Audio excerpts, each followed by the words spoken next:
Hello, my friends and family. We are live. We are back once again.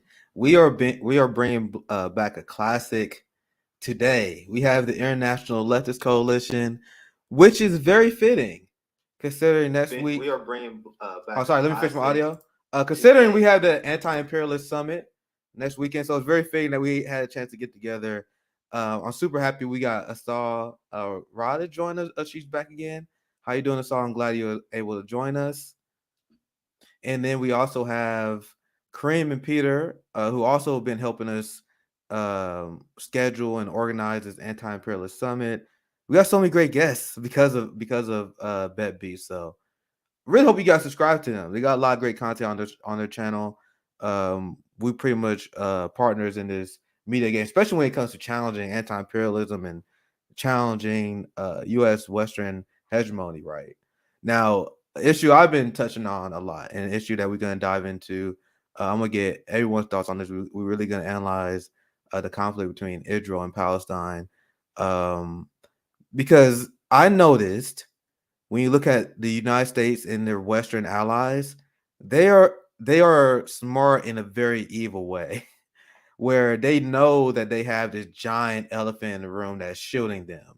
They have the big Russia-Ukraine war that's sucking all the air out of the room. And I have noticed that U.S. Western allies have doubled down in their war crimes, on their crimes against humanity, because just like Cuba called out, because there's this massive hypocrisy, because the West is using human rights to bash their enemies, their geopolitical foes like Russia and China.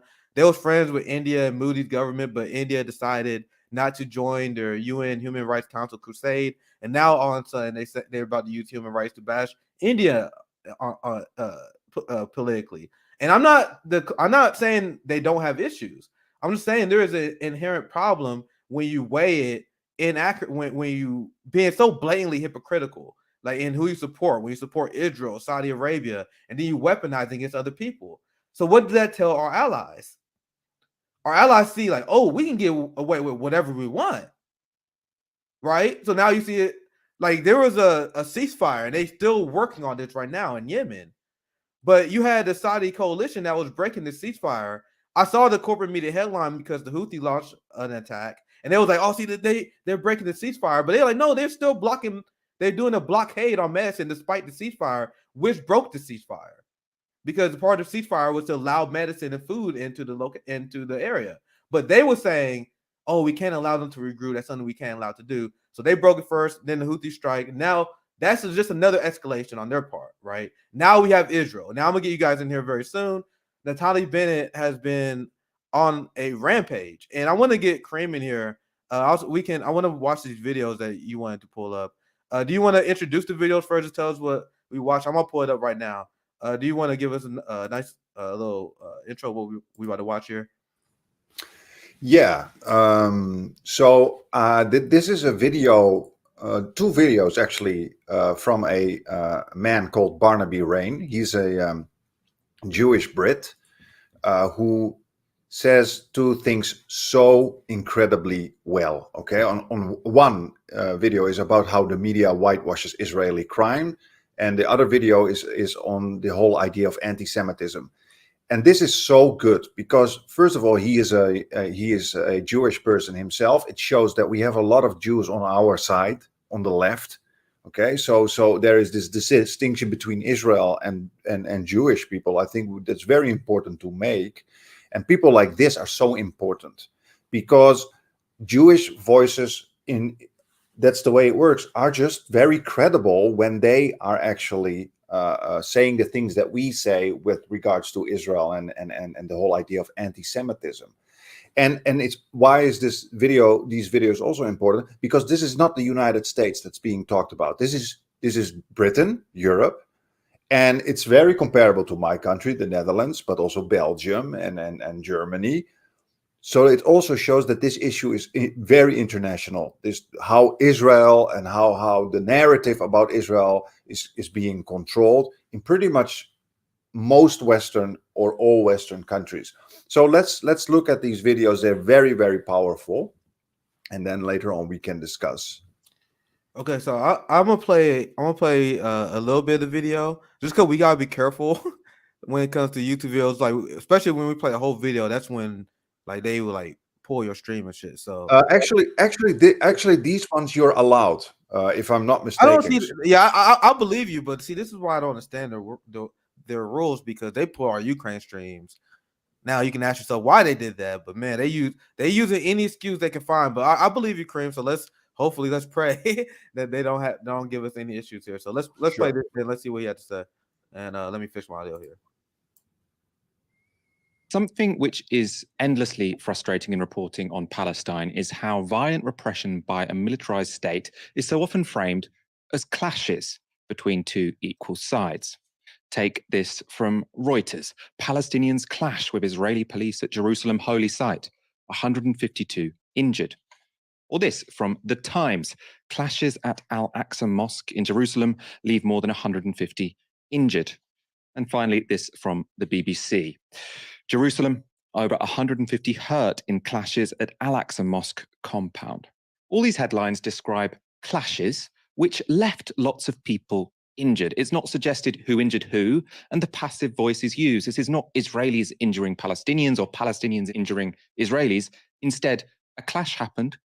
People were injured. It's just something that happened. That's it. So why is this wrong? Well, the numbers involved will give us a clue. In these so-called clashes, 150 Palestinians were injured. That's according to Palestinian medics. And the number of injuries on the Israeli side, 3. That's according to the Israeli police. The other indicator as to why these headlines are misleading is the weapons used.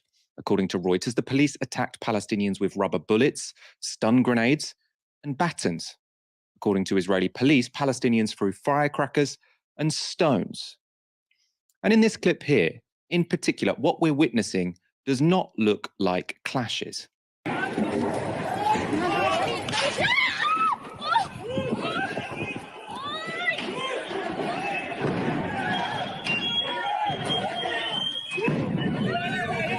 Finally, and perhaps most importantly, what is ignored by the clashes narrative is the broader context in which this repression takes place.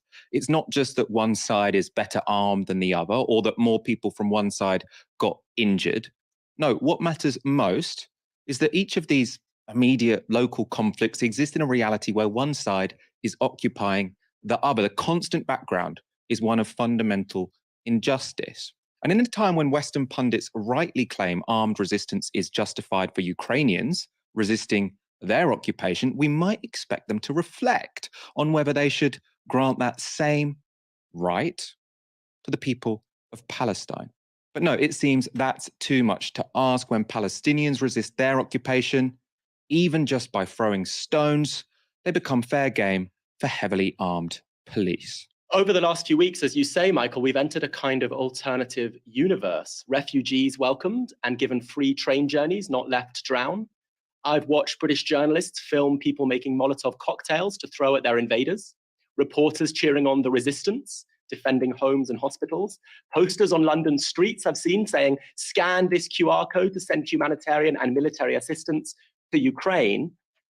Well, in Palestine, people are chased from their homes, their olive groves uprooted to make way for settlers, and children whose grandparents prayed at Al-Aqsa are banned from even entering Jerusalem. Soldiers with machine guns keep them even from visiting the homes that once were theirs. So this mosque matters not only because of its holiness, it's the third holiest site in Islam, but also because it's one site, one small sliver, where the colonized may gather to honor God, and the colonizer will not let them have even that. On Friday, they arrested 300 people in just 1 hour at the mosque. They attacked journalists and worshippers. They injured, I think, 160 people. And if I put up posters in London saying, scan this QR code to give military assistance for the people praying at Al-Aqsa, I'd go straight to prison. Just 2 months ago, our government moved to ban by law, you hinted at this, Michael, our government moved to ban by law some pension funds just from choosing to boycott Israel while Israel kills people. So they call Palestinians terrorists and they ask, where's the Palestinian Gandhi? And then they use the law to crack down on non-violent citizen boycotts. None of this is strange because the whole Western world, which claims to stand for freedom, is built on the violence, the dispossession, the exploitations of empire and capital. That's why they all support Israel. It's not because Jews are especially powerful. It's because colonial solidarity is a powerful thing. There'd be no White House today, there'd be no Pentagon without the near extermination of the indigenous inhabitants of those places. So how can we be surprised when these powerful people care not at all as Palestinians are massacred at prayer? They're perfectly consistent. I just want to give one more personal thought. It's Passover now. We have so many memories in the Jewish tradition of powerful oppressors who would not let us live and pray in peace. Every single week on Shabbat, we read a Haftorah from the books of the prophets in synagogue to remember times when we could not even read our Torah, the 5 books of Moses. Our holy books were banned, burned, desecrated. We learned that God struck down all those pharaohs and oppressors. But God didn't do it alone. He did it with Moses, who killed a slave driver and said, "Let my people go," with Esther and Mordecai, who defeated Haman's plots, with Maccabees, who waged a guerrilla struggle against a colonizer. The Israeli state should learn that lesson. They're not the Maccabees fighting for freedom. They are the colonial power whose soldiers fire bullets into holy places, and they will be defeated because people cannot be subjugated forever.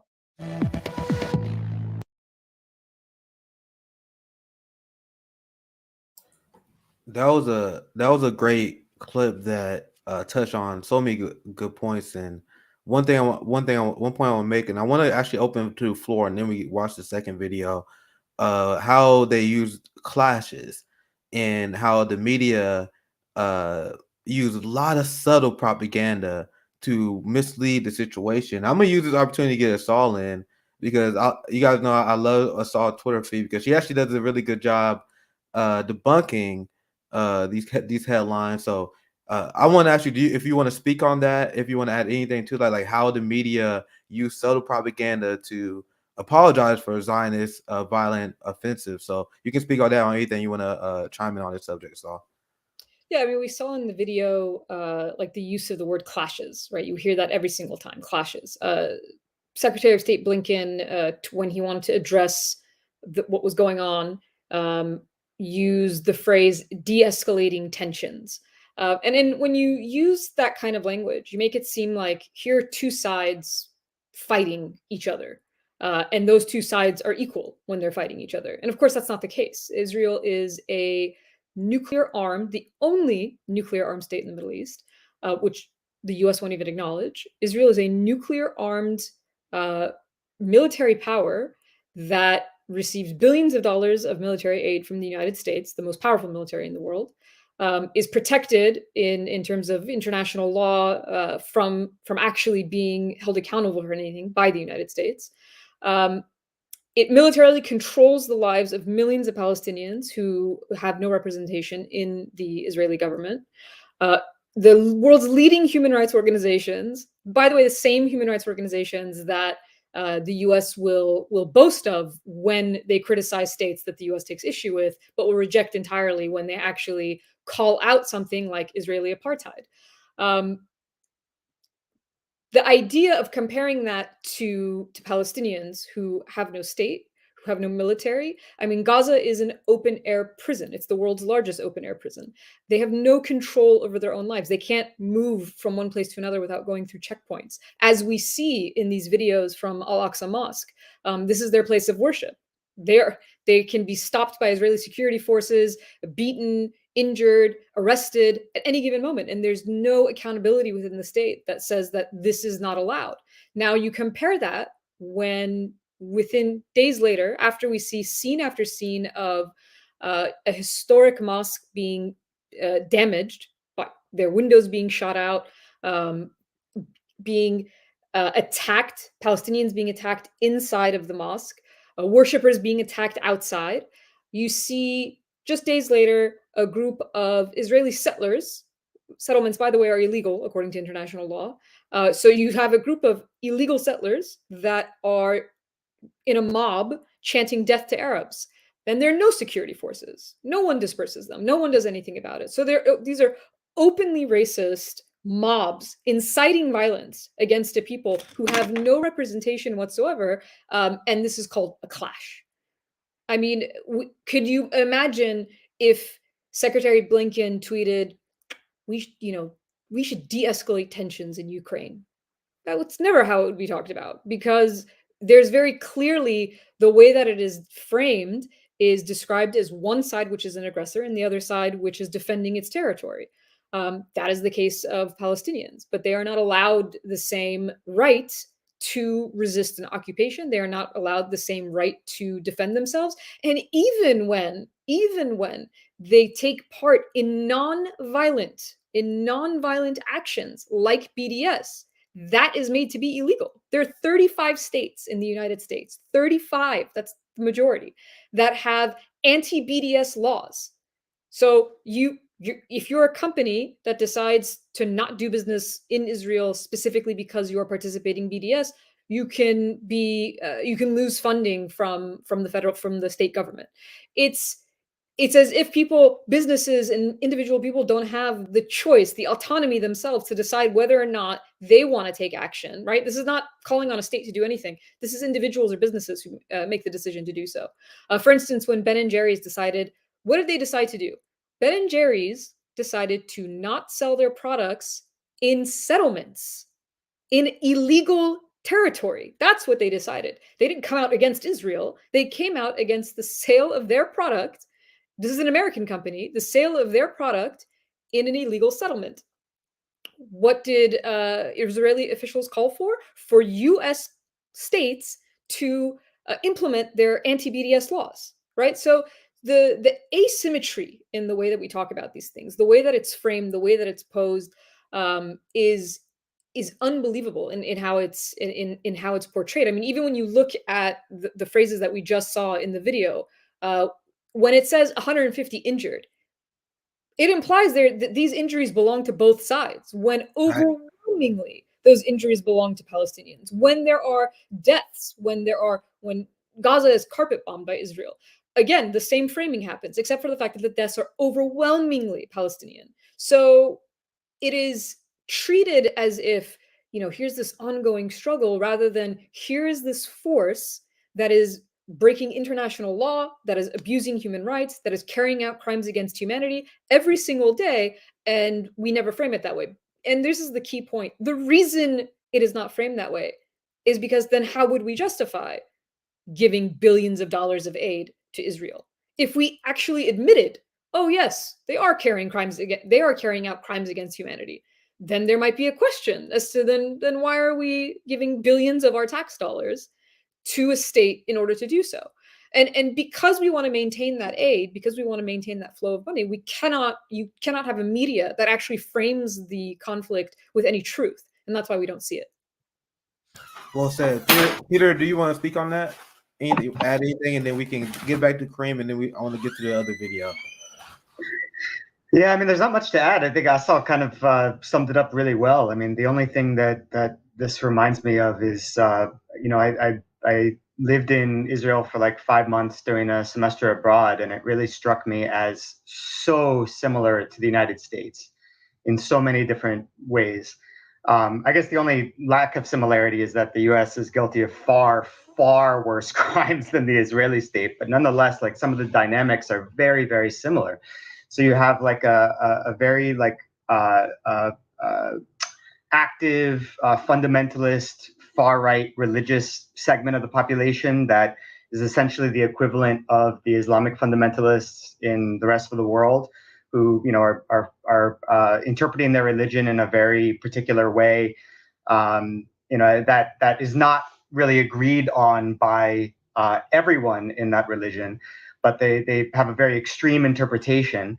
Then you've got people that are not religious, but who are kind of, I would just call them paranoiacs, people like Bibi Netanyahu, who really believe that the only way for the Jewish people to have security is by having this extremely strong military state in the region.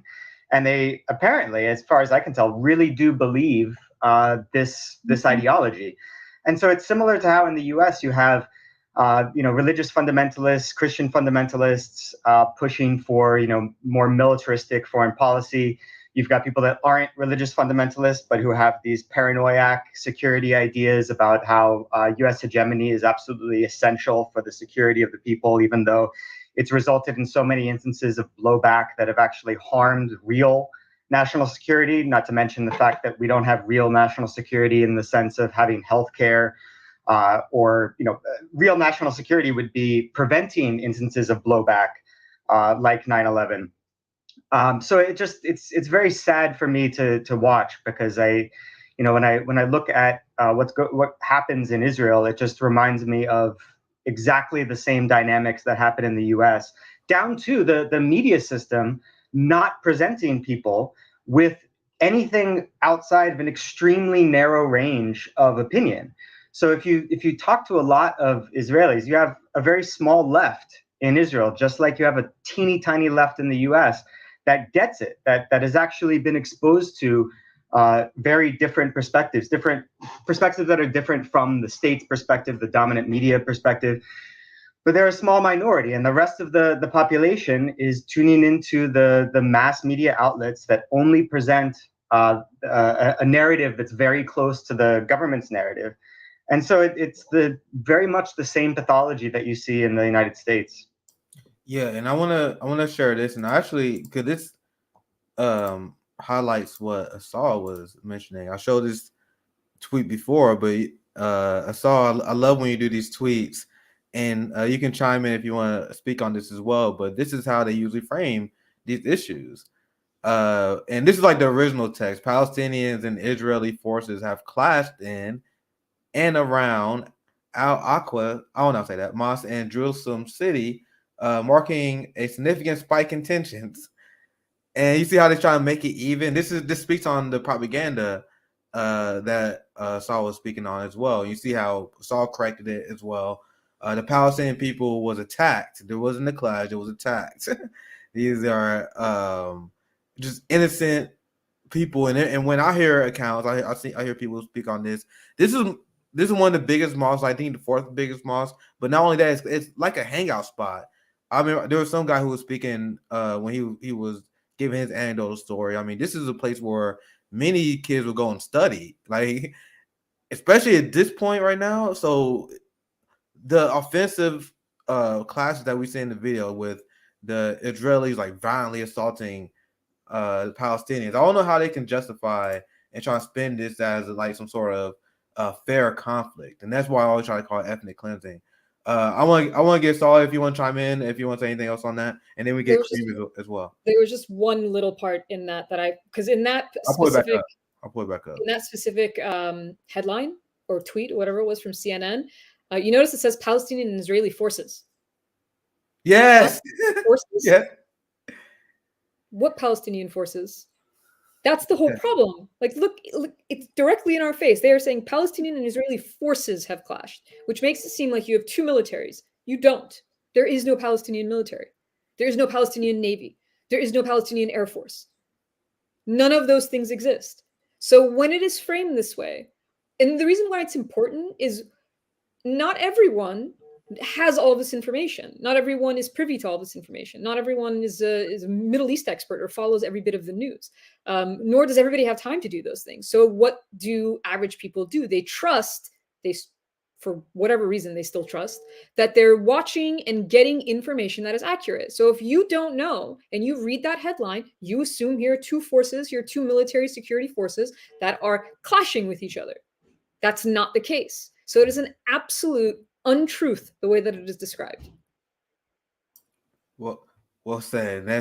It's crazy how they're just so open. That's why Zionists are extremely confused when it comes to this. When you see people, when you see them speak on the issue of Israel-Palestine, they fall for these headlines where they're like, "Oh, well, you got Palestinians are attacking the Israeli forces." Like, no, you got. I seen Palestinians throwing rocks in response of the offensive by the Israeli forces. But Kareem, I want to pass it to you. You can also use the time to introduce the second video if you would. But is there anything else you want to chime in on, Kareem?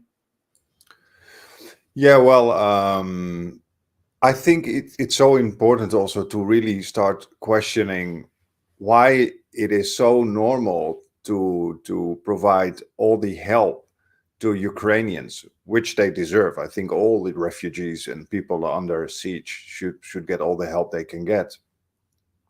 But why is it so unthinkable that you provide the same help to Palestinians? And not just Palestinians, like I said, refugees from Africa who come to Europe by boat. They are left to die on the shores of Europe because donation not to come. Remember, do not come. Yes, that's how they treat other people, right? But go ahead, Kareem. Right, because you literally go to jail if you help these refugees trying to get to land, because they are escaping the hellhole of their country that is being destroyed by neocolonialism. Why is it so unthinkable that we support people that are not Ukrainian and that look different than Europeans? And then I get back to what I often say, and that is that for hundreds of years, we have been conditioned in the West and actually all over the world, literally conditioned to not care about the plight of Arabs or people of color. Okay, even when I say the word Arab, okay, what does that do to your mental schema? What does that do to your mental schema? This is pure psychology. When I say we need to help Ukrainians, we need to help Arabs, what does that do? What is the difference that happens psychologically to people? And if you notice, there is a difference when I hear the word Arab and when I hear the word Ukrainian or European. That is hundreds of years of conditioning through books, stories, news, fairy tales, movies, and so forth. And I'm happy we now get more and more attention from the other side. And the only reason why that is because we are not dependent only on mainstream media anymore, but we have the internet. Problem is now, however, that they are winning this war, this information war as well, because they're manipulating algorithms and so forth. But that's a different discussion. I wanted to add that I also respect people like this, the man you just saw in the video, Barnaby, who resist their own privilege. Okay, he is a white British Jew who could choose to bask in his own privilege, support the Israeli state, support white supremacy, and just ignore it. Okay, there are a lot of people who are like this, but he does not. Okay, he uses his voice to fight against the unfairness that benefits, in a way, people like him. I really respect people like that because they have a moral compass. I see Peter as a similar case. I don't see myself as a similar case, even though I come from the Netherlands. My mom is Dutch. My dad is Algerian. I have one foot in a colonized country. Okay, I'm half African. Very simple. Algerians are Africans. And therefore, I still feel that's a little bit different than, for example, someone like Peter, okay, who could just bask in their own privilege and are like, okay, whatever. But they're not. Okay, and these people deserve our respect. One last point I wanted to make is, did you guys notice that it's celebrated in the West now to go fight in Ukraine? Okay, that go fight there as foreign fighters, and that's celebrated? I can tell you this. There were a lot of Western people, Western Muslims, in the Netherlands, Belgium, Germany, Britain, who went to fight in Syria to defend their people. You know what happened? They either went to prison, or even worse, our states revoked their passport. Okay, under some laws that you deem them a terrorist. But now it's Ukraine, and suddenly literally our politicians are promoting our citizens to go and fight a war over there. Do you see the double standard and the intense hypocrisy? Again, we have to get back to what I said in the beginning. That is hundreds of years of conditioning, that one group of people does not deserve the same kind of treatment as other groups of people. Okay, and I'll leave it at that. And I have one more short video. We can do the beginning until like 3 minutes. And it's the same guy, and this is about the whole case of anti-Semitism. And I think it's good to hear that from a British Jew. Students and graduates will see thousands of pounds added to their student debts under government plans. Now, the organisation dedicated to defending students might be defanged by that same government. Here's a headline from the Daily Mail. Government may stop working with National Union of Students and report it to Charity Commission over anti-Semitism claims, Minister warns. This is part of a pattern where the same MPs who plead for free speech then use state bodies to attack NGOs saying things they dislike. Last year, they tried it against Britain's leading race equality think tank, the Runnymede Trust. Conservative MPs reported the Runnymede Trust to the Charity Commission because they didn't like the evidence the Runnymede Trust was presenting about racism in Britain. They even tried to assail one of the least radical bodies in Britain. That's right, the Charity Commission investigated the National Trust for talking about the history of slavery. In this case, though, something intriguing is at work. The same politicians who loathe anti-racist campaigners are now accusing left-wing students of racism. The university's minister threatens to disengage from NUS. John Mann, the former Labour politician who called for more hostility to immigrants and blamed antisocial behaviour on Roma people, suggests NUS should be reported to the Charity Commission. And they do all this, they say, to protect people like me, Jews. They claim the answer is to follow the IHRA definition of anti-Semitism. That was the main demand of a letter from the Union of Jewish Students, which falsely included the signatures of several left-wing Jews on that letter, including me. That's right. I woke up to find my name on a racist letter. Now, calling this IHRA definition racist may seem like a stretch, but listen, the IHRA's examples of anti-Semitism are so focused on defending Israel that anti-Semites can freely sign up to the IHRA so long as they support Israeli violence against Palestinians. Austria's far-right Freedom Party was an early supporter of the text. At the same time, they were also trying to stop Jews buying meat that we can eat to make shechita, kosher slaughter, more difficult. The IHRA is useless then as a definition of anti-Semitism, but that's not what it's being used for. Its function is different. It claims that anyone who calls the state of Israel a racist endeavor is attacking me as a Jew. So there you have it. In our deeply racist world, Palestinians, who were ethnically cleansed in 1948 and still stateless today, cannot even talk about the facts of their dispossession without being harangued as racists. 122 Palestinian and Arab intellectuals wrote about the IHRA definition in The Guardian last year. They said, in recent years, it's still very good. I all advise you to check this guy out. He's fantastic. But I think what he says is so spot on, that is happening all over the West, not just in the United States. It's happening in my country. It's happening all over the West. It's anti-Semitism is now being used as just a total protection against critique of the state Israel. And at the same time, real anti-Semitism that he also talks about is just completely being ignored. Yeah, you see how they use anti-Semitism to destroy Jeremy Corbyn. And I don't know if you guys remember, but there was a time where they tried to paint Bernie Sanders as anti-Semitic.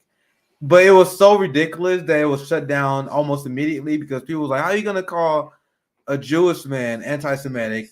And the thing is, he's not even where I'm at on this issue. He still believes in two-state solution. So the idea that you're going to attack Bernie Sanders on this issue and call him anti-Semitic, that shows how intellectually dishonest they have been.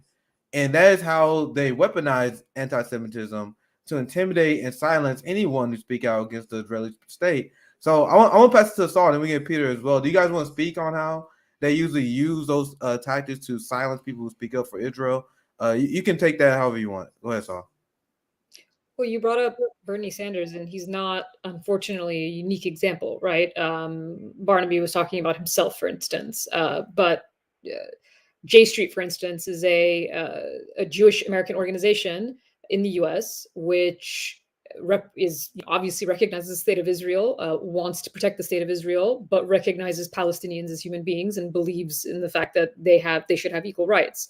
So now J Street's position is a two-state solution. They are an American Jewish organization that is juxtaposed with AIPAC, which is a far-right representation of, it's really interesting if you look at the candidates that AIPAC supports in the US, they tend to be people who supported the insurrection on January 6th in the US, right? So, it's always interesting to see groups who talk about wanting to protect democracies in other countries or create democracies in other countries, having no problem in undermining it in the United States. But beyond that, so J Street and adherents to J Street, people who work there, get accused of anti-Semitism. Peter Beinart, a writer, journalist and writer for the New York Times, gets accused of things like anti-Semitism. Noam Chomsky gets accused of anti-Semitism all the time. He is Jewish. These are all examples of Jewish Americans or other Jews in the diaspora who are accused of being anti-Semitic because they criticize the state of Israel. And that conflating these two things, the worst part about it is how dangerous it actually is, because anti-Semitism is a very real thing. It's not, it's not just crying wolf. It exists. We can look back at a few years ago when there was a synagogue attacked in the US. But what's so horrible about it, about weaponizing it in this way, is that it actually undermines real anti-Semitism, and puts Jews within the diaspora at danger because it's been weaponized in that fashion. And there's the flip side of that, is the fact that you have Jews who are accused of anti-Semitism. That's one side of the coin. The flip side of the coin is that you have white supremacists who are Zionists, right? Who are massive supporters of Israel, despite the fact that they have like neo-Nazi tendencies and are probably much more anti-Semitic than the Jews you are talking about who criticize the state of Israel. So conflating these two things has completely upended the entire discussion of anti-Semitism, what it actually is, how it needs to be addressed, and who is in danger because of it. Palestinians are Semitic people. So the idea that you call someone anti-Semitic because they stand for calling out the war crimes against the Palestinian people makes no sense, and it actually gross to even imply that. And AIPAC, I'll try to find a few headlines, but they are one of the largest lobbyists. They have the most influence, and they pretty much own Washington. Like when you see Jamal Bowman vote like Elliot Engel on the issue of Palestine, right? Like on the Iron Dome, that's because lobbies like AIPAC, where they can rally big money, and anyone know big money usually decides elections in this country, in this fraudulent democracy that we live in. Look at this pro-Israel lobby caught on tape boasting that its money influences Washington.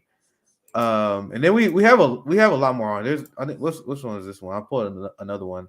Hear how AIPAC spends money to influence Congress. So this democracy that you guys think we have, it's kind of a joke. I don't know why they got Ilhan up here. Why they got Ilhan here? The funny thing is they call Ilhan Omar anti-Semitic, and that's how they do that to anyone who points out this blatant fact. Like they bragged about it. AIPAC bragged about it. A pro-Israel lobby caught on tape bragging about their Washington influence. But if you bring that up, they will call you anti-Semitic. This is why you even had to see Bernie. He had to tiptoe around this, right? I don't think he did as much though. Look at this on Monday. They Republicans and Democrats. I remember this one. Nancy Pelosi threw under the bus too. They called out Ilhan Omar for a tweet alleging that money motivated House leader. She said, "How dare you imply that money corrupted our political process?" You guys see how insane the Zionists are? Do you guys want to speak on that? It shows that boycotting probably is a very successful successful means of getting things done, because they're so incredibly afraid of it. So it shows that we as leftists, we as anti-imperialists, as anti-colonialists should actually take this serious. Really start doing this boycotting and also educating people around us to start doing that, because I think they need all the support they can get, because it's terrible what's happening to the Palestinians right now. It's really gut wrenching. It really destroys the soul when you watch these movies and you read about it. I find it extremely depressing. Yeah, BDS. I'll give you right here, Peter. I'll go you, Peter, and then we go. So quickly, BDS is an issue that exposes our quote unquote liberal democracy like none other. And I have been saying on the show, like, you guys think we have these Bill of Rights, like we got temporary allowances, like this First Amendment right you think you have, the Second Amendment right you think you have, the Fourth Amendment, the Fifth Amendment. They said we're done with that. Like we don't endorse this no more. So the BDS and the crackdown by our government on BDS is a crackdown on the First Amendment. And this is the same crackdown a lot of people on the right support. The so-called free speech warriors. There was a Muslim teacher in Texas that was fired because she refused to sign a pledge. They made these teachers sign a pledge that said they will not support BDS, which tells you what? That they're afraid of BDS. Why would they do that if they wasn't afraid of the effectiveness of this? But sorry, I want to get Peter in here, and it's all you guys can speak on this if you guys want. I'll start with Peter. Yeah, I remember that attempt to get to smear Sanders as an anti-Semite. From what I could tell, there was like this Twitter account that was created, and they came out with like this long, like 25 tweet thread, and it just got laughed out of the public sphere. Like it was hilarious. But I mean, what's they really not funny, tried. They tried. They definitely tried. But what isn't funny, and you guys have been touching on this, is that anti-Semitism is a real force, and it's probably growing, if anything, because far-right organizations have been growing over the past several years. So David Graeber put this perfectly, because he was talking about the British political context, the whole anti-Corbyn movement. And he's like, this is really dangerous when we take something that's real and threatening and we turn it into this phony, political baton that we use to beat people that are too left. It's really dangerous because it's taking our eyes off of real hatred that is based on people's ethnicity. But when it comes down to what is motivating people who make this charge of anti-Semitism against anyone who's criticizing the Israeli government? Now, for me, I always thought okay, this is clearly cynical. Like, this is insane. I've got none of my friends that protest Israeli government crimes are anti-Semitic. Like, a lot of them are Jewish friends. It's just absolutely insane. It can't be. People can't actually believe this. But then I came to learn people actually do believe this. And this is why. So always keep in mind Hanlon's razor. Never attribute to malice what can be adequately explained by ignorance. Read this excellent work by Daniel Bartal, an Israeli political psychologist, on the siege mentality in Israel and how people who are on the right actually think. So they look at, they've been immersed in Jewish history, all of the atrocities that have been committed against Jewish people in Europe, and the crazy amounts of anti-Semitism. Speaking of crazy amounts of anti-Semitism, by the way, I was just reading a review of Tariq Ali's latest book about Winston Churchill. Churchill was a firm believer in the Nazi idea that of Judeo-Bolshevism, that left-wing thought, socialism, communism, etc., was like this Jewish plot because they're trying to overturn the rightful hierarchy and bring the low people up. I didn't know about that. So they thought it was like some sort of that's crazy. Yes, that's very comparable to these people now who are talking about cultural Marxism and that kind of stuff. Very, very similar. And George Soros, very similar. And Churchill was a nasty racist and a genocidal maniac. Was a genocidal maniac. I just didn't know that he adopted that Nazi belief about Judeo-Bolshevism, but apparently he signed on to that as well. But the thing is, so you have these people in Israel and other countries who they are well immersed in this history. They understand it very well. So they interpret everything going on in the world from this lens, understandably. So how do they interpret criticism of Israel? They say, look at the U.S. You have all these people criticizing Israel, but you don't see so many people criticizing Colombia, Saudi Arabia, India, all of these governments around the world that commit awful human rights abuses. So then they interpret that as, well, that must be coming from anti-Jewish hatred. Like, where else is it coming from? Well, the real answer to why there's more focus on the Israeli government than all of these other governments committing horrible atrocities is that, the U.S. media does focus somewhat on the Israeli-Palestinian conflict, but they barely focus on any other part of the world because there's demand for that. The other thing is that the U.S. government supports the Israeli government more than almost any other government. Maybe it's in number one. I don't know if Egypt is number one right now. Maybe Ukraine is. I don't know, but it's in the top 3, top 5 You need certainly. to pledge undying loyalty to Israel in order to have any sort of influence in Washington in both parties. 100%. Yeah. But the thing is, like, to Even understand, AOC is falling for it now. You see it even with AOC. Sorry, Peter, for interrupting you, but you see it with AOC even, who starts to stumble and stutter when she has to talk about Israel and Palestine all of a sudden. the micro and the macro, and like, oh god. But I mean, the point is here is like to understand what's going on in other people's minds, because by understanding you have at least a chance of influencing them.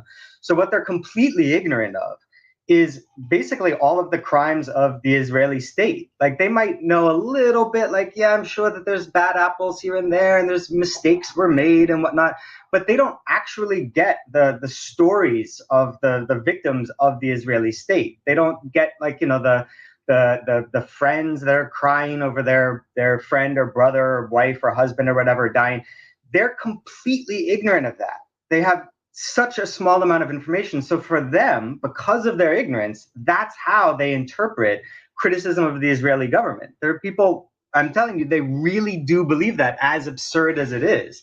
And that's also dangerous, because then it goes right back to the point that we were bringing up before. And David Graeber, I think, did the best job of making that case, that this is really dangerous because it's distracting us from real racial hatred that is now being able to camouflage itself, because all you know those people have to do is say, oh, I support the Israeli government, so, you know, don't look at the rest of my beliefs. And that's dangerous. So, Assault, do you have anything you want to add before I move on? Well, there was a couple of things. One thing that's interesting when you look at sort of this notion of anti-Semitism and where it exists and where it's derived from, like when we talk about, for instance, when we talk about Nazism, right? There's a book I believe by James Whitman, something like Hitler's America.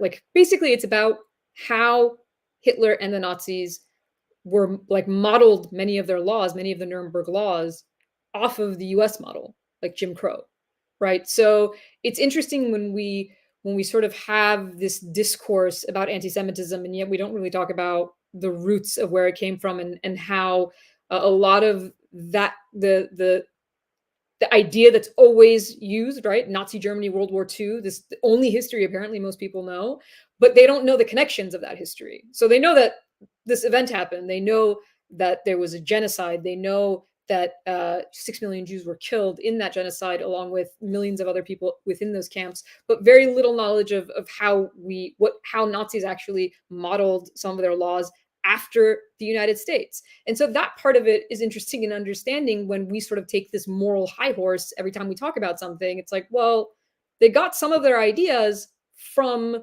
the US. That's one thing I wanted to point out. The other thing was, there's another irony, right? I have this tendency of pointing out hypocrisies, because it's, when you know they exist, it's extremely frustrating when you watch them. When you watch them unfold in that way, right? When you hear the sort of condemnations of these types of laws, but then it's not connected to how those laws, similar laws, existed in the US. Now, on the case of BDS, the other thing I wanted to point out is, so there's an irony in a country that wields sanctions in a way to starve millions of people having anti-BDS laws. Because the idea that anything could potentially hurt the Israeli economy. Now compare these two. One, BDS is a grassroots tool of protest. It is targeted. It is not meant to, if you can look it up, right? It is not meant to target everything. It is targeted because that is actually when boycotts are more effective, right? If you look back at boycotts during the civil rights movement, they worked when they were organized, when they had a very specific goal in mind, like the bus boycotts, right? So that's what BDS is. It's a grassroots tool, a tool that has been used historically by people all around the world in order to protest their own oppression. Compare that to sanctions, in the way that the US uses broad-based sanctions as a tool of empire to coerce states into doing whatever the United States wants, or else their people will starve. there is a certain irony in the fact that that is the state that is saying, you can't use BDS. We can use sanctions to just pulverize, decimate populations. But as individuals, as corporations, as a grassroots movement, you're not allowed to use the tools at your disposal in order to create accountability, actually. Well said. I wanna shift the focus here just a little bit, because this is something else I saw that you tweeted out. I saw, and we shared something very similar to this earlier, and then we can get Cream and Saul to speak on this as well, because we always talk about how do they get away with imperialism. We had a series where we were talking about the psychology of imperialism and how they use racism and Orientalism to justify imperialist actions. So there's this conversation to be had about how much just pure anti-Arab hatred is fueling Zionism and its support. So I shared a very similar clip the other day, but here's another one here. Actually, I think this is the similar clip I shared, right, where you had a bunch of Israeli settlers chanting "Death to Arabs." We shared. Crane was actually with us last night when we were sharing how you had a bunch of Israelis that was pretty much having like a lynching picnic when Israel was bombing Gaza. This is stuff that they actively cheer for. They chanting "Death to Arabs, Death to Arabs." Something else I want to add as well, because Natalie Bennett is a psychopath, and I warned you guys, watch the channel right when this election happened.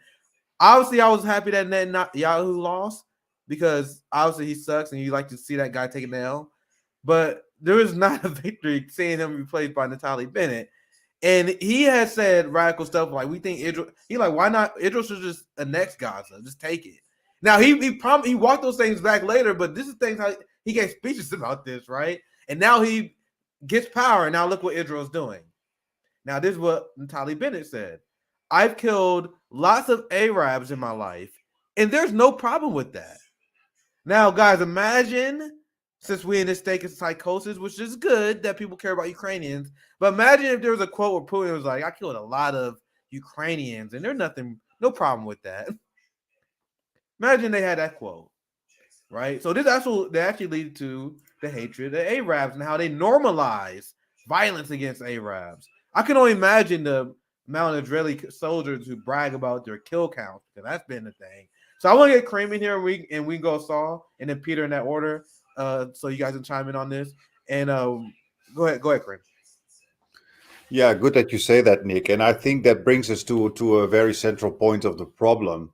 And it's good that we talk about anti-Semitism, and we talk about it a lot, of course, because it's central in our politics in the West. But there is something that we need to talk increasingly more about, and that is we could call it the anti-Arab anti-Semitism, okay, because Arabs are Semites as well, and or Orientalism. That is I think a central factor behind the fact that we just have so little support of Palestinian rights in the West compared to, for example, Ukrainians, or compared to the support you see for Israel, and the vile racism and genocidal talks from Israeli politicians, and it just doesn't evoke any protest or outrage in the West. And that is just the crux of the problem, is that one of the central issues of this whole situation is the deep-rooted racism that people consciously or unconsciously feel towards Palestinians, Muslims, and Arabs in general. Okay, that has to do, again, like I said, hundreds of years of conditioning. And don't forget, I am from Europe. I can honestly tell you, the most demonized, most stigmatized, most marginalized minority groups in Europe, in Western Europe, are Muslims, are Arabs, Iranians, Turks, okay, people from the Middle East who are Muslim, more than black people. Okay, so I know the dynamics are all very comparable often between countries, but there's a difference between the US situation and the Europe situation. There's anti-black racism, no doubt about it. Okay, we had formerly enslaved Black Dutch, you formerly enslaved Black British, of course, and same in Belgium. But there's an interesting difference. the hundreds of years of deep-rooted Orientalism that's part of European culture, you can really see today, which came oozing out after 9/11. And it's so incredibly strong. It's the most marginalized group of people in Europe. There's such a deep-rooted anti-Muslim, anti-Middle Easterner kind of sentiment. And when people see that happening to Muslims or Middle Easterners, whether it's Iraqis, whether it's the demonization of Iran, whether it's what's happening in Israel, it just evokes very little compassion in Europe because it's such an essential part of our culture. That strong hatred towards Muslims in the Middle East. And I think, and Gerald Horne writes about that as well, I think that it's already rooted in the Crusades and when we go very long back in history, that fear of the Oriental, the fear of the Muslims. And that's such an important part because that eradicates people's sense of empathy for other groups of people. When you feel such fear and hatred and disgust towards a group which is part of your culture, it's very hard to expect a kind of empathy coming from these people. And I think that's such an important aspect that we need to focus on more. Like there's no representation of Muslims, for example, or Middle Easterners. Let's think about it. How many? I want you guys to name three. Name three black actors in a positive role as a hero, whatever, and name three Arabs in a positive role in a movie or series or whatever. You can't. You probably can't unless you are so well versed in the movie world that I okay, respect to you. But seriously, it's one of the most demonized groups in the world who have almost no positive representation whatsoever in the mainstream. And that plays a huge role why people just don't feel anything when things happen to Middle Easterners, and the reversed as well, why it's so easy for people to feel that they're evil or terrorists or criminals or like they say in my country, testosterone bombs, like all these. Sorry, and go Kareem, ahead. do you see the reaction when we get just a little bit? Like I don't follow like Hollywood and that kind of stuff. That's why I can't name all the stuff for you guys. But that's where I covered the Elon Musk like Netflix woke thing, even though Netflix is literally police state and military state propaganda. They use woke just because they see a little bit more black people. They see a little bit more gay couples. They see a little bit more brown skin, right, on the TV. And in that alone, not saying a white guy with brown hair, that enough is them to start this culture war where they call everything woke, even though our country is extremely right wing. But I want to get Peter in here and then we get Saul. You guys add to the discussion how you wish. Go ahead, Peter.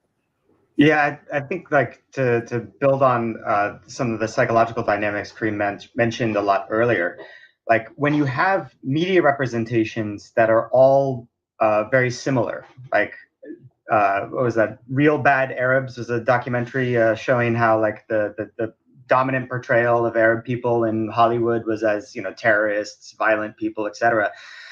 Like if you believe in like we're just perfectly rational human beings, that shouldn't really matter at all, because we would be thinking, oh, that's a TV thing, that's a movie thing, that doesn't affect my impression of a whole group of people whatsoever because I'm rational. Well, sadly, that's just not the way our brains work. We organize information in these schematic forms as schemas, and then they're connected to other ideas and feelings. And so if you don't have a lot of Arab friends or colleagues or what have you, then whatever is informing that schema is what's left. Media representations. It's very similar to how, like in the 1990s, you had this whole push for tough on crime laws in the US, which vastly disproportionately created a police state for non-white people. Part of that, again, is people who don't have Afro-American friends, colleagues, or whatever in their neighborhood. So the only representation they're getting of people that look a certain way is from TV and movies and music and whatnot. So that's, even though it doesn't make any rational sense, our brains are thinking of this category, and the things that are being connected and filling in this category are these media representations. So, it's really sad to see, but that's a huge part of the problem. That's why I focus so much on the media. Like we really need to be thinking about this when we design media policy. But of course, media policy is just written by people who own the press. So, and this is also to add to Nick's point. This is of course also why you see a lot of these people in privileged positions being so anti-woke. I mean, this is all related because these so-called woke programs that humanize people of color, not dehumanize, but humanize people of color, what happens inevitably is that people start to see them as humans, start to empathize with them, and start to maybe say, hey, wait a minute, what we're doing to these people is not right. So what do you do as a person in a privileged position who basks in his privilege? You say, I don't want all that woke stuff because that is stifling freedom of speech and blah, blah, blah, blah. Because that's the whole thing. Because wokeness is just something that in many ways, okay, a little bit more representation of Arabs, of trans people, of gay people, whatever. And that of course, that challenges that notion of social hierarchies. And that is what these people don't want. Elon Musk doesn't want that. He has a fantastic system. He's on top of the food chain. You don't want anyone to challenge that, starting with Netflix series. You know what I mean? Because he knows that shapes people's schemas. And all these shouters who are anti-woke, they know that. They can feel the fact that so-called woke stuff challenges their hierarchical top position. They don't like it. You humanize people of color. Wait a minute. Hey, I like this system. You guys stay down. I'm on top. I'm the hero. You're the criminal in the movie. And I love it like that. You know what I mean? One of my favorite lines from Don't Look Up, the most depressing thing about it is they're not even smart enough to be as evil as you're giving them credit for. Like, I really don't think that they even are aware of schemas, how our brains work. They just see this, they feel discomfort, and then they just express their discomfort however, like they vomit out some intellectualization, some rationalization for just their feeling of ickiness. But I really doubt that they're even aware of the psychology behind this. They're just expressing, oh, I feel icky, so let me rationalize this. Let me come up with some reason. Oh, it's the woke police. I don't like that. I like free speech. But I really doubt that they're informed enough to even think about the effect on. I think that's also a bit of arrogant. Then you think that people are also all just too ignorant or too stupid. I think a lot of people, especially in the media sphere, people with influence, they see the how do you say that in English? They see what's coming. They see more black people and brown people having positive roles or being heroes, and they're so frustrated in just seeing a black guy or a black woman being a hero. It's so harmful to their sense of self-esteem, because their self-esteem is based in that unequal hierarchical system, that gives them mythological kind of status compared to other human beings. And they feel like, wait a minute, I don't like this. Why are these people now getting attention? It's just like a spoiled kid. You know what I mean? That's the level that I would say it's at. I don't think, like you and I, we've just read a lot of research about this. Most people don't read it. It's not to insult them. Like you can't be knowledgeable about everything. I just doubt that these people have read the what they would need to read to understand it in the way that you do. Yeah. So we actually want to wrap up here soon. We're gonna keep this around an hour, but I do want to get A1 thought and final thoughts after I share this last thing I found. This is the United States response. We show the Israeli offensive. You see them brutalizing Palestinian civilians. You had an Israeli soldier who hit that pregnant woman for no reason. So it's an offensive, violent attack by the Israeli regime against the Palestinian people, right? So you want to know how much the United States devalues the lives of Palestinians? So this was the response from the United States after the clashes between Israeli forces and Palestine, which is really Israeli offensive. Like this is what they said. This is the United States. I spoke to President Herzog of Israel to extend Passover greetings. This morning, I expressed condolences over Israeli deaths from recent terrorist attacks. Our support for Israel's security and self-defense is unwavering. I know what you're thinking. What about the Palestinian? What was the Palestine part? Nothing. They do this all the time. Whenever they do clashes, they always say, "Oh my God, we regret the loss of lives of Israelis." It'd be like one death compared to like 60 or something of in Palestine. They were like, the loss of death and the brutality of Hamas in Palestine is out of control. Then they would like completely ignore what Israeli do to Palestine. So I want to get us all in here, and we can kind of go around and we can give final thoughts as you guys react to the story as well. So that's all. Anything you want to add and kind of say to wrap up this conversation? I mean, obviously, none of it is surprising. This is the kind of language that we've heard used over and over again, and it's bipartisan. It's every administration. It's Republican. It's Democrat. It's a black president. It's a white president. It's a Catholic president, a religious president. No, it doesn't matter who it is. The system has been so embedded with this idea that our relationship to Israel is, quote, ironclad. That word gets used all the time. Pompeo used it the exact same way Blinken uses it. And we're supposed to be able to distinguish between these parties and between these, officials that are in power. And the only thing I want to point out is that that's fanatic.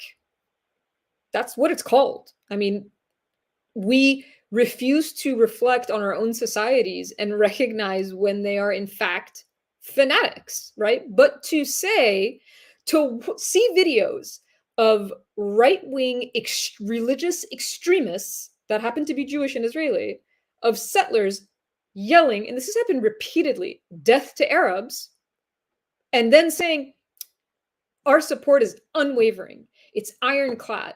It means it doesn't matter what they do. It doesn't matter what the state does. It doesn't matter what settlers, it doesn't matter what they do. No matter what they do, it is inconsequential to our view. That is by definition fanaticism. There is no rationale behind that. And what does that mean in terms of policy, actual policy? So when there are the rare members of Congress who say, maybe we should make military aid to Israel conditional. It should have a condition, which means if we give you our tax dollars, right? If we're taking tax dollars from working Americans, and instead of using that for actual benefits for Americans, we're giving it to military aid for Israel, we're going to condition that money with, you can't violate human rights. You can't carry out war crimes. That is a minority of members. Vast majority say it has to be unconditional. Now, take that concept and put it in any other situation. Make them Muslim, and that is radical Islamic extremism and terrorism, period. That's how it would be described. But when we do it, it's just an ironclad commitment. That's all it is. It's just unconditional aid to an occupying state, to an occupier, and there's just no reflection upon that whatsoever. But I don't know how much more extreme you want a state to turn besides just allowing people in a main square to just shout death to an entire group of people. Well said, Saul. And we like to have Saul on a lot, so it's always great to have your perspective on here. So let's go to Peter. If you want to respond to anything Saul said, the last link, they also serve as last thoughts as well. So anything else you want to add to the discussion, Peter? Yeah, this whole thing just reminded me of, remember when Rex Tillerson was Secretary of State? Like, first of all, it's hard to even imagine that like you would look fondly on him compared to Pompeo, who came after him. the Exxon CEO or whatever oil company he was CEO of. But anyway, the thing that this conversation reminded me of, early on in his tenure, there was this memo that was leaked because he basically asked some question about U.S. human rights policy. And so somebody in the State Department is like, writing a memo to try to educate this oil company CEO, catch him up to speed on how the U.S. deals with human rights. And the memo basically just said, like, yeah, human rights are important for the U.S. government, but they're certainly secondary to our main goal, which is, of course, power maximization. And we can rationalize that to ourselves too, because we can say, hey, if we weren't the hegemon, some other worse country would be. So then it would be even worse. So that's the way they rationalize it. But then in the memo, it explained why the U.S. has a hypocritical policy on human rights, and it basically explained to Tillerson, like, if you're dealing with an ally, then tamp down your human rights criticism, and use your voice and loudly proclaim your human rights criticism only against enemy states. And it was just very clear that this is a tool of foreign policy. It's a soft power tool. It's just an attempt to weaken the reputation of governments that are not playing ball with the empire. And for the governments that do play ball, then you quiet down. You don't really talk so much about human rights. So with that kind of just hypocrisy that's clear to the rest of the world. In the United States, it's not clear because people are kept ignorant. So of course it doesn't even appear as hypocrisy to people who watch Fox or MSNBC and CNN, and that's their source of information. That's their lifeline to the world of politics. But for the rest of the world, they can see that very clearly. So if you wonder why, oh God, Blinken's latest statement, he's like, we note recent concerning developments in human rights in India, when the reality is they're only recently concerning. Those human rights violations existed for a very long time in India, but as long as India was playing ball with the empire, we can just turn a blind eye to it. But it's another example of the selective use of human rights as just a stick to beat enemy states with. And is it any wonder that the U.S. has no moral standing and no influence on human rights anywhere in the world? Why should any government take U.S. government finger wagging seriously when it's just a very clear case of hypocrisy, a very clear case of weaponization of something that should not be weaponized, something that should actually be sacrosanct? But that's not what we have. Well said. Make sure you guys subscribe to BetBeat Media if you guys have not already. I have the link to that in the description. We also have a link to our Patreon as well if you guys want to support more content like that as well. Finally, I want to pass it to Kareem. Any last thoughts regarding anything anyone said, and any final words on the topic? I'll pass it to you, Kareem. Yeah, so what you see with these guys that are jumping and saying death to Arabs, just like a bunch of hooligans, to be very honest. And what you see there is something that Noam Chomsky has talked about, but also somebody like Norman Finkelstein, that what we call in psychology group polarization. Okay, the society is you can almost say a case in point of what we call group polarization. Without counter evidence, without people who push back, people who have the same opinion in a group become more and more extreme. And you see that in Israeli society to the extent that above 90% of the population supports the terrible policies against the Palestinians. Okay, that's not because everyone is born evil. It's because you are culturally molded, culturally propagandized, indoctrinated since you were in primary school, since you were a little kid, with stories, with the way you were taught, you name it. So Israel has become an extremely polarized extremist society, very right-wing. And I want you to think about the following thing, because we can never forget the individual aspect of the suffering of the Palestinians. Don't forget that these guys and girls that you saw there jumping around singing death to Arabs, death to Arabs. Don't forget, these people become the checkpoint soldiers. These people become the guards in prisons. Imagine what happens between closed walls to anonymous, often underage Palestinians between closed walls of these prisons, when that kind of people who are shouting death to Arab are having total control over them without any punishment. Okay, imagine what happens to these poor anonymous victims. I think we should think about that to realize the pain that a lot of these people are going through. And finally, I think a good resource for people to know more about this is to go to Electronic Intifada. That's a website by Ali Abu Nima. The guy knows a lot about what's happening in Palestine. I tried to get him for the Anti-Imperialist Summit, but unfortunately, I haven't gotten a reply yet. And another person you guys should check out is called Lowkey, Lowkey, just one word. Lowkey is a British rapper who does a lot of good stuff for Palestinian rights. He's a British Iraqi rapper. His name is Kareem, beautiful name, and he is somebody who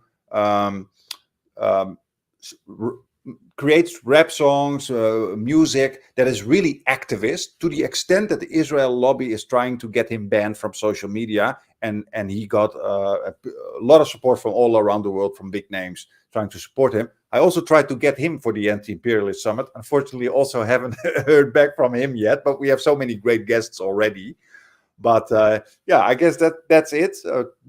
Do check these people out, Ali Abu Nima and Lowkey. And yeah, great talk again, guys. Happy that Asal was here as well. And it's always good to bring back the classic team, the International Leftist Coalition.